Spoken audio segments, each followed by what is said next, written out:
Hello everyone, welcome back to my channel. If you're new here, welcome.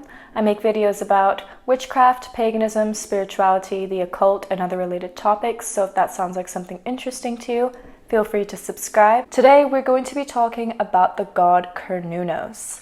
He is one of the most important figures in my personal spiritual path, and he features in the paths of many other pagans across the world. Cernunnos has truly captured the modern pagan spirit, but he's been around long before we were here. And in this video, I'll talk about some of the depictions of him, some of the history, and what we know about him. What we know is very little, but based on artifacts and writings from the past, we can piece together an image of this god. And in the next video that I make after this one, I'll talk about my personal experiences with Cernunnos, of which there are many. And I believe that truly sharing our experiences with this god is one of the best ways that we can rebuild the knowledge that we have about him, given that much of it was wiped out along with the Gauls. So, without further ado, let's get started. Cernunnos is an antlered god, often depicted holding a torque and a serpent, usually one with horns, in his hands, or wearing a torque.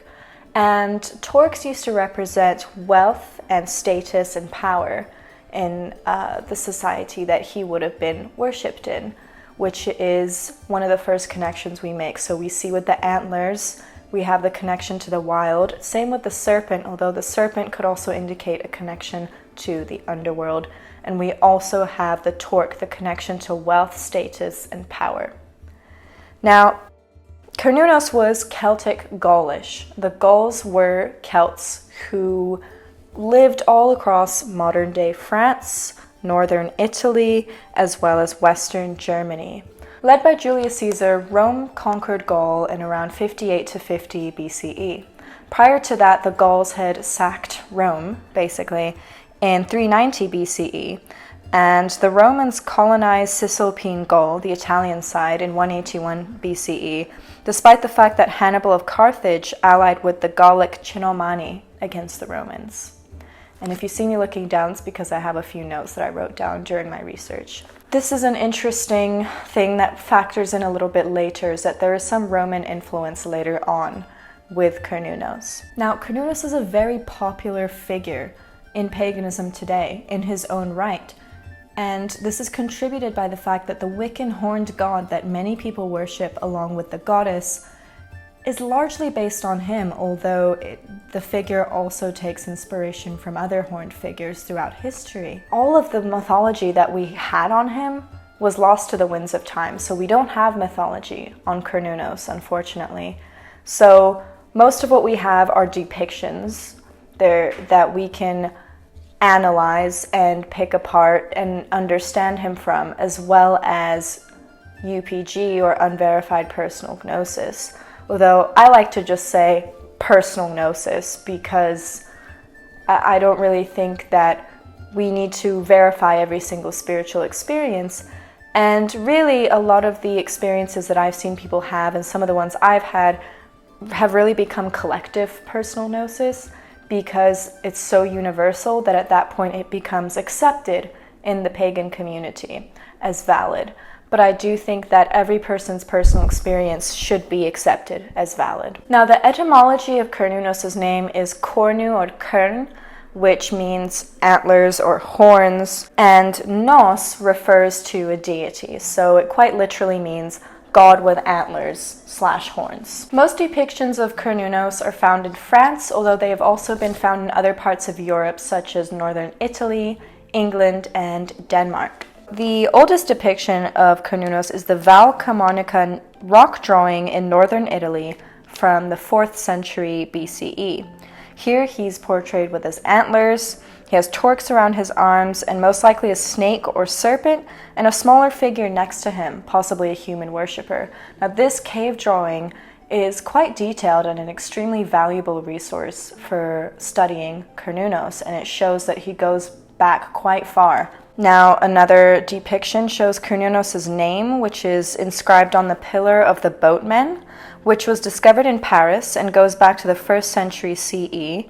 And here he is also depicted with antlers and torques. Arguably the most famous depiction of Cernunnos is on the ℓ𝔬𝔫𝔢 cauldron, which was discovered in Denmark. It was likely made somewhere around 1 BC, although different sources seem to have wildly different years for this, so I couldn't find one agreed upon time for when it was made, but it was most likely made in southeastern Europe, possibly in Bulgaria or Romania. And it was found on the 28th of May in 1891 in a peat bog near the hamlet of ℓ𝔬𝔫𝔢 in Himmerland, Denmark. And here he is depicted surrounded by various animals with his antlers, torque, and horned snake. And this depiction truly seems to depict him as a lord of the animals or the wild. Another depiction is from Reims in France, and it is the altar to Cernunnos from 30 CE to 100 CE. And this is the depiction that has the most Roman influence. So in this depiction, he is flanked by Apollo and Mercury. He has an overflowing sack of coins in his lap. He has deer underneath him, and there is a rat above the three gods. Now, the presence of Mercury and the rat above them suggests a connection to the underworld, whereas the connection to Apollo could perhaps be an anchoring to life as well as death, given that Apollo is the god of the sun and also associated with music and healing. So that could be it, but there isn't a conclusive known fact about why that is. And the sack of coins spilling over in his lap, again, rather than the torque, it still represents his connection to wealth and prosperity.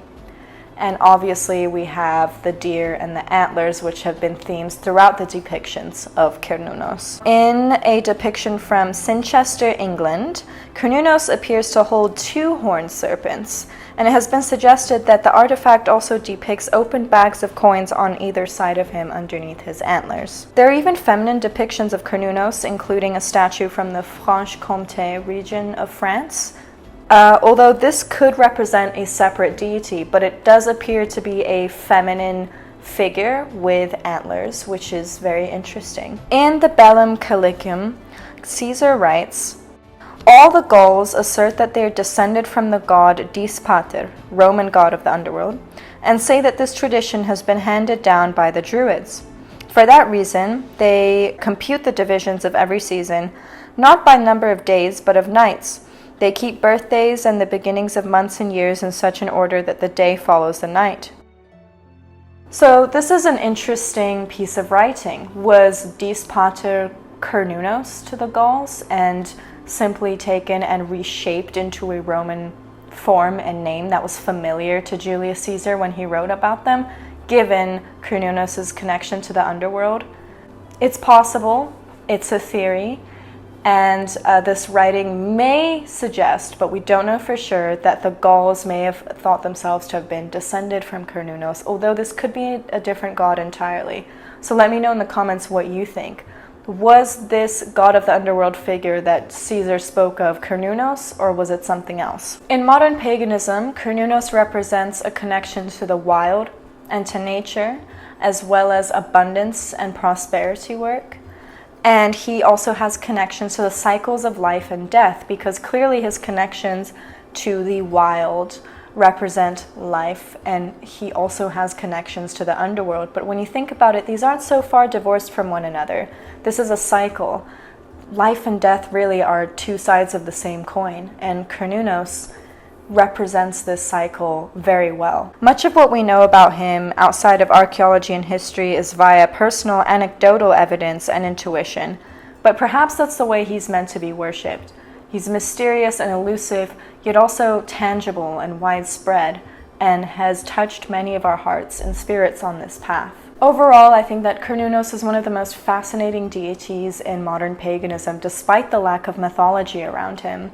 And I hope that learning about the history and these depictions inspire you to dive a little bit deeper into Cernunnos. One of the main resources I used for the information, among many others, was The Horned God of the Witches by Jason Mankey. So if you're interested in Cernunnos, Pan, the green man, and horned gods in general, or that kind of figure, then I definitely recommend picking that book up. I met Jason Mankey at the Austin Witch Fest in last March, and I got the book signed, which was awesome. And he was really great. And I also watched a workshop by him and John Beckett on Cernunnos, and that was really interesting. So I've learned a lot from both of them, and I've also looked into some websites and some scholarly articles for resources for this video as well. But I truly hope that you all enjoyed this video and that you learned something new. And keep an eye out for my next video where I'll be talking about my personal experiences working with Cernunnos. And just so you all remember, the link to my Etsy shop as well as my Patreon and my other social medias is down below. I just released a week in my life vlog on my Patreon, so if you're interested in more kind of behind the scenes and personal content and stuff like that, feel free to check that out. But anyway, I hope you all enjoyed this video.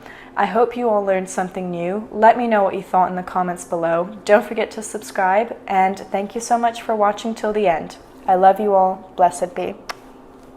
Bye.